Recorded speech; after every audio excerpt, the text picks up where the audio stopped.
घोर अंधेरे में रोशनी की किरण,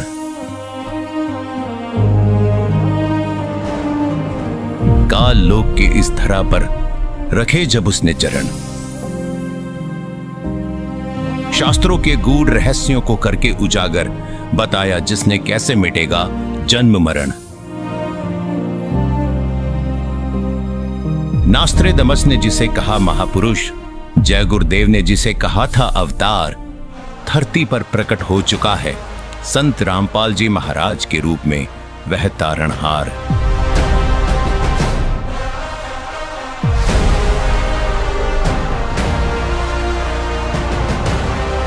परमात्मा को चाहने वाली सभी प्रभु प्रेमी आत्माओं को जन कल्याणार्थ यह सूचना देना जरूरी है कि सतयुग की शुरुआत हो रही है।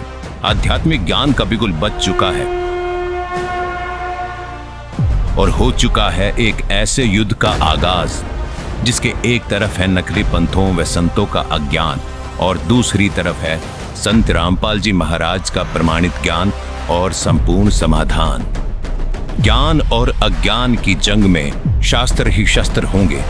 पृथ्वी पर मच रही हाहाकार का उपाय सतमंत्र होंगे। कलयुग में इस संत की विचारधारा मोक्ष के दरवाजे खोलेगी।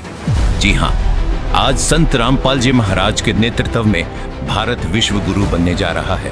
दुनिया भर के भविष्य वक्ताओं और ज्योतिष शास्त्रियों के केंद्र बिंदु बने संत रामपाल जी महाराज, जिनकी आध्यात्मिक शक्ति और सामाजिक मुहिम संसार में सुख समृद्धि और भाईचारे की एक नई अलख जगाएगी।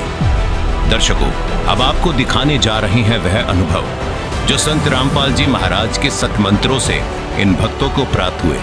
जी हां, सबसे पहले आपको उन पुण्यात्माओं के अनुभव सुनाते हैं जिनको कैंसर जैसी लाइलाज बीमारी थी, जो कि संत रामपाल जी महाराज से सतमंत्र प्राप्त करते ही ठीक होने लगी। सुनिए यह अनुभव। 100% मेरी कैंसर की बीमारी संत रामपाल जी महाराज से जो उपदेश दिया, जो नाम दिया, जो मंत्र दिए, उनकी साधना करने से और बिल्कुल हमारा कैंसर 100% ठीक है। तत्वदर्शी संत रामपाल जी महाराज की शरण में आने से और उनसे नाम उपदेश लेने मात्र से मेरे कैंसर जैसी भयानक बीमारी ठीक हो गई है। हमारे रामपाल गुरुजी महाराज हमको ठीक कर दिए। फिर उनका रिपोर्ट आए। 15 दिन के बाद में रिपोर्ट आने के बाद में बोले ये कैसे चमत्कार हो गया भाई, परमात्मा कहाँ से कैसे चमत्कार हो गया, आपका कैंसर नहीं है करके वैसे बोल दिए। बंदी छोड़ सद्गुरु रामपाल जी महाराज से हम ठीक हैं। सर जो बताते हैं रामपाल जी महाराज, वो उनके बताए हुए भक्ति मार्ग पर चलने पर ही ब्लड कैंसर हमारा ठीक हुआ। धीरे धीरे करके कट गए सारी परेशानियाँ, अभी हमको कोई तकलीफ नहीं है। सद्गुरु रामपाल जी महाराज ने ऐसा चमत्कार करा मेरे साथ कि 2-3 दिन बाद उनकी रिपोर्ट जो आई ब्लड कैंसर की तो वो निगेटिव आई। तो मैं इस चीज़ को यही कहूँगी कि परमात्मा मुझे इतना लाभ दे दिया। जब संत रामपाल जी महाराज जी से दीक्षा ले ली थी, उसके बाद जब उनका कुछ विद इन मंथ कैंसर में राहत मिली और शरीर में गांठें भी थी उनकी, वो कैंसर की, वो अब ख़त्म हो गई है। मैं अपने भगवान संत राम जगत गुरु संत रामपाल जी महाराज की जब मैंने प्रार्थना लगाई वहाँ बरवाला में, तो वहाँ से आदेश आया कि बेटा आपकी बीमारी ठीक हो जाएगी, बस भक्ति करते रहो, परमात्मा सब ठीक कर देंगे।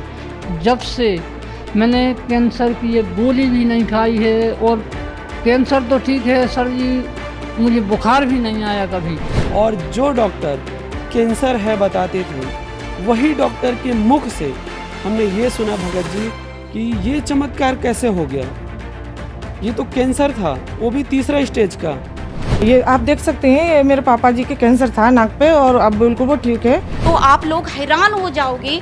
मुझे कैंसर था, जब मुझे लगा कि अभी मेरी लाइफ थोड़ी है, ज़्यादा लाइफ नहीं है, मेरी पैरों के नीचे की ज़मीन खिसक गई कि, और मेरे परमात्मा ने, गुरुजी ने, संत रामपाल जी महाराज ने प्रार्थना हमने लगाने के बाद उनका मैसेज आया कि बेटा परमात्मा आपको दया करेंगे, आपके संत रामपाल जी महाराज आपके ऊपर दया करेंगे। और फिर हमने मेडिकल रिपोर्ट पाया शाम को, तो उसमें लिखा था कि मुझे सिर्फ ओनली वायरल इन्फेक्शन है। संत रामपाल जी महाराज पर इतना विश्वास था कि दुनिया में अगर कोई ठीक कर सकता है मेरी पत्नी का कैंसर तो वो संत रामपाल जी महाराज ही हैं। उसके बाद हमने संत रामपाल जी महाराज को प्रार्थना लगाई। प्रार्थना लगाने के बाद में वहाँ उन्होंने सारे टेस्ट किए।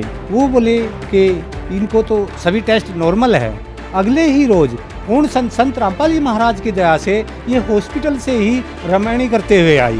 संत रामपाल जी महाराज की भक्ति करने से ये बगैर ऑपरेशन का ठीक हो गया। ये कान दर्द और कैंसर का ये सारे रोग ठीक हो गए। जितनी भी मेरी पीड़ा थी, सांस फूलती थी और कैंसर का रोग था, डॉक्टर ने मुझे यही बताया था आप अगर ऑपरेशन नहीं कराओगे तो आपकी लास्ट स्टेज है, घर पर जाइए और बच्चों से बोलो आपकी सेवा करें। संत रामपाल जी की शरण में जब मैं पहुंचा और नाम दीक्षा लेने के बाद मेरे दर्द में राहत मिली और दर्द में राहत मिलने का धीरे धीरे उस गांठ का पता ही नहीं कि वो गांठ कैसे घुलती चली गई, कैसे ठीक होती चली गई। परमात्मा ने किस प्रकार से उसका ऑपरेशन कर दिया। पड़ोसी भी कहने लगे कि देखो कैंसर सबको खाता है, ये बंदा कैंसर को भी खा गया। सामाजिक कुप्रथाओं के दानव की गर्दन पर सुदर्शन चक्र की तरह प्रहार करने वाले संत रामपाल जी महाराज के यह वचन उनके अनुयायियों के लिए सबसे बड़े प्रेरणा स्रोत हैं। अब यदि तुम परमात्मा का नाम लो और विवाह करो सिंपल वेद है।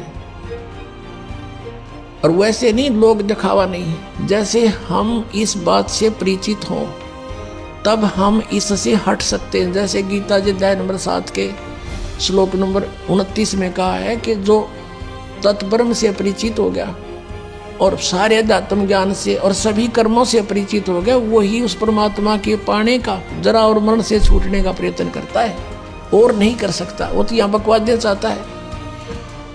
तो आपको ये ज्ञान होगा कि आपने किसी से दहेज ले लिया। परमात्मा कहते तुमने उस दरगाह का मैल नहीं देखा और धर्मराज के तिल तिल का लेखा। तो आप किसी से पैसे लेते हो, रिश्वत से, चोरी से या वैसे कोई धोखा दे करके लेकर नहीं देते हो। आपने एक एक पाई पाई का हिसाब देना पड़ेगा। तो हम क्यों अपने सिर में दर्द करें? क्या एक दहेज आप लोगे, किसी ने दे दिया आपके 50,000, 1 लाख, 2 लाख गणे दे देगा, क्या उससे आपका सारी आयु व्यतीत हो जाएगी? नहीं हो सकती। परमात्मा पर आधारित होजिए और इस मंत्र का जाप कीजिए, तो दास आपको देगा। आपके भाग्य में ना होगा तो भर देगा, आपकी बेटी की किस्मत को भर देगा भगवान। उसको नाम से जोड़ दीजिए, आपके पुत्र को भी आगे सुख देगा। सारी सृष्टि का पालन करता। और क्या आज हम उसी से सीधे संबंधित हो गए? क्या हमें 2 रोटी नहीं दे सकता? और हमें घृणा नहीं चाहिए। यदि मोक्ष पाना है और जन्म मृत्यु से पीछा छुटवाना है, जरा और मरण से बचना है, तो ये क्रियाएं दास जैसे बताओ ऐसे करना। जी हाँ, अब आपको हम उन युवाओं के अनुभव सुनाने जा रहे हैं जिन्होंने संत रामपाल जी महाराज के ज्ञान से प्रभावित होकर इस दहेज रूपी दानव को जड़ से खत्म करने का कार्य किया है। जी, मेरा नाम केवल कृष्ण है और मैं इंडियन नेवी में हूँ, लेफ्टिनेंट कमांडर पोस्ट पे हूँ और मैं अभी न्यू दिल्ली में पोस्टेड हूँ। देखो जी, हम संत रामपाल जी महाराज के शिष्य हैं और संत रामपाल जी महाराज ने एक मुहिम छेड़ी हुई है कि इस समाज को सुधारना है और इस समाज की सबसे बड़ी कुरीति है वो है दहेज। तो हम ये दहेज मुक्त शादी करके एक संदेश देना चाहते हैं समाज को, एक मैसेज देना चाहते हैं कि संत रामपाल जी महाराज ने जो मुहिम छेड़ी हुई है इसका हिस्सा बने और दहेज प्रथा को जड़ से ख़त्म करें। और अभी मैं जर्मनी में रहती हूँ। मैं जर्मनी डिलॉयट में काम करती हूँ। महात्मा संत रामपाल जी महाराज जी का जो ये चलाया हुआ अभियान है जिसमें दहेज मुक्त विवाह होता है, तो इस तरीके से अगर आप विवाह करते हो तो आपकी बेटी भी खुश है और एक समाज को एक संदेश मिल रहा है। तो गुरुजी के बताए नियमों पे चलते हुए मैंने दहेज ना लेने का निर्णय लिया। संत रामपाल जी महाराज के ज्ञान के अनुसार हुआ और मुझे बहुत ही अच्छा लग रहा है। ये हमारे गुरुदेव जी के आदेश नहीं है कि दहेज लेना या देना, तो इसलिए हम दहेज नहीं ले रहे और ना दे रहे हैं। रामपाल जी महाराज जी की एक समाज सुधार के रूप में उभर कर सामने आई है। उनके आदेश अनुसार हमने एक बिल्कुल दहेज रहित शादी की है। वो हमारे गुरुजी ने इस चीज पर बिल्कुल ही प्रतिबंध लगा रखा है, तो इस चीज का मैं भी एकदम बहिष्कार करता हूँ कि दहेज नहीं लिया जाए। और संत रामपाल जी महाराज जी के ज्ञान को समझा मैंने, और समझने के बाद ये डिसीजन लिया कि हमारे गुरुजी बोलते हैं कि एक जो दहेज प्रथा है, जो समाज में कुप्रथा है, जिसको हम कुप्रथा भी बोलते हैं। यही है भगत जी कि हमारे जो गुरु जी हैं संत रामपाल जी महाराज जी, जब वो नाम दीक्षा देते हैं तो उसमें ये एक नियम है कि आप ना तो दहेज लेंगे और ना देंगे। उसका कारण भी ये है कि अगर आप दहेज देते हैं तो आपका जो हमारा गुरु जी का उद्देश्य है कि मोक्ष प्राप्त करना, इसमें मोक्ष प्राप्त नहीं हो पाएगा क्योंकि हम अपने ऊपर भार चढ़ा रहे हैं। तो हमारे गुरु जी ने इसके लिए बिल्कुल मना किया हुआ है। संत रामपाल जी महाराज द्वारा जो बताई गई सतभक्ति मार्ग पे चलो और विवाह एक ऐसा करो कि मतलब समाज को एक संदेश जाए और फिजूल का पैसा खर्च करने से कोई मतलब नहीं रहता है संदेश में, समाज में। संत रामपाल जी महाराज जी वो देश मुक्त भारत का जो मिशन चलाया है उसमें ना देश लिया जाता है और ना ही दिया जाता है। तो हमें भी खुशी है कि हम इसका हिस्सा बनेंगे आज। संत रामपाल जी महाराज हमारे गुरु जी बताते हैं कि ना ही हमें कोई दहेज लेना है ना ही दहेज देना है, हमें उनकी आज्ञा पे चलना है और एक स्वच्छ समाज तैयार करना है। दर्शकों, संत रामपाल जी महाराज के आध्यात्मिक ज्ञान द्वारा सामाजिक बुराइयों के खिलाफ जो मुहिम शुरू हुई है, उससे एक बार फिर से कलयुग में सतयुग आने की आहट महसूस होने लगी है। संत रामपाल जी महाराज की अगुवाई में एक बार फिर से एक ऐसा माहौल बनने जा रहा है कि हर व्यक्ति, हर जीव सुख का अनुभव करेगा और एक बार फिर कलयुग में आप सतयुग देख पाएंगे। धन्यवाद।